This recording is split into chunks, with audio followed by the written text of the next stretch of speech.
Hello everyone, welcome to my channel. ಇವತ್ತಿನ ವಿಡಿಯೋದಲ್ಲಿ ಅಕೌಂಟ್ಸ್ನ ಮೀನಿಂಗ್ ತಿಳ್ಕೊಳ್ಳೋಣ. Meaning of accounts. ಅಕೌಂಟ್ಸ್ ಅಂದರೆ ಬಿಸ್ನೆಸ್ನಲ್ಲಿ ನಡೆಯುವಂತಹ ಫೈನಾನ್ಷಿಯಲ್ ಇನ್ಫಾರ್ಮೇಷನ್ನ ಗ್ಯಾದರ್ ಮಾಡೋದೇ ಅಕೌಂಟ್ಸ್. ಬಿಸ್ನೆಸ್ನಲ್ಲಿ ನಡೆಯುವಂತಹ ಡೇ ಟು ಡೇ ಆಕ್ಟಿವಿಟೀಸ್ ಅಂದರೆ ಬಿಸ್ನೆಸ್ನಲ್ಲಿ ಏನೇನು ಪ್ರಾಫಿಟ್ ಆ್ಯಂಡ್ ಲಾಸ್ ಆಗಿದೆ, ಎಕ್ಸ್ಪೆಂಡಿಚರ್ ಮತ್ತು ಇನ್ಕಮ್ಸ್ ಆಗಿರ್ಬೋದು, ಇದಕ್ಕೆ ಯಾರ್ಯಾರು ಇನ್ವೆಸ್ಟರ್ಸು, ವೆಂಡರ್ಸು, ಇವು ಎಲ್ಲವನ್ನು ಸಿಸ್ಟಮೆಟಿಕ್ ಆಗಿ ರೆಕಾರ್ಡ್ ಮಾಡೋದೇ ಅಕೌಂಟ್ಸ್.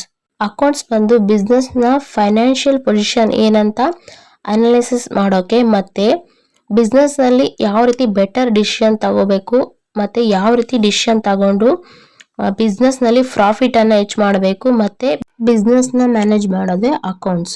ಓವರಾಲ್ ಆಗಿ ಅಕೌಂಟ್ಸ್ ಅಂದರೆ accounts is on arts it's contain identifying, classifying, summarising, recording and reporting. It helps to analyze the financial position of the company and decision making.